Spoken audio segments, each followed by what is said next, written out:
18 волонтери од медицинскиот персонал во клиничката болница во Штип добија решенија, а на уште 35 волонтери по исполнувањето на критериумите ќе им се понуди договор за вработување до септември идната година. Со ова владина одлука се решава големо животно прашање на 53 волонтери во Штипската клиничка болница и здравствениот дом. Ова е навистина една од позначајните мерки што е донесена особено во областа на здравството или во Министерството за здравство. Ова мерка на владата на Република Македонија за трансформација на волонтерите кои што повеќе години работат и се една од носечка сила на функционирање на здравствениот систем. Во цела Македонија имаше над 1900 волонтери кои што работеа во здравствените установи повеќе години.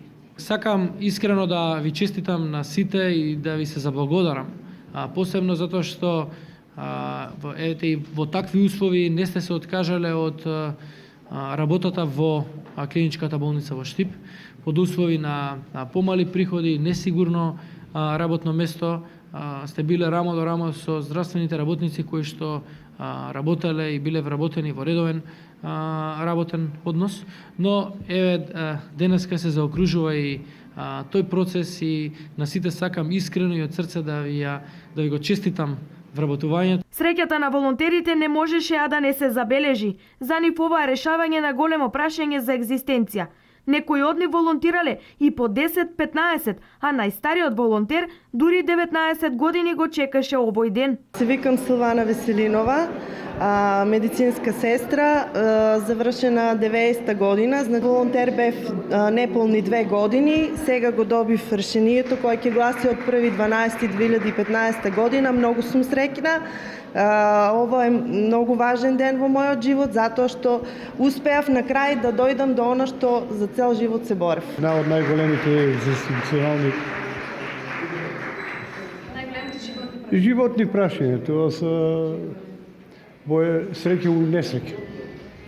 И така да мислам дека сме го решиле за навек фамилиарното и животното прашање.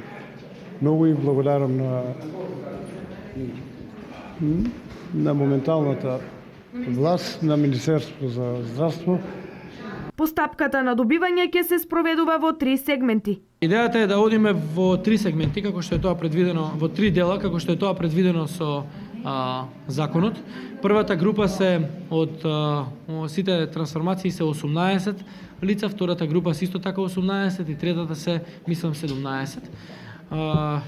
Но она што е најзначајно е дека на сите веднаш добиваат решение, односно им се трансформира работниот однос со одложено дејство на трансформацијата, односно во овој период додека не се заврши комплетно трансформацијата, односно не почна да работат во редовен работен однос, не сме под ниту еден услов да им биде прекинат договорот или да им биде да бидат избркани од работа или на било кој друг начин.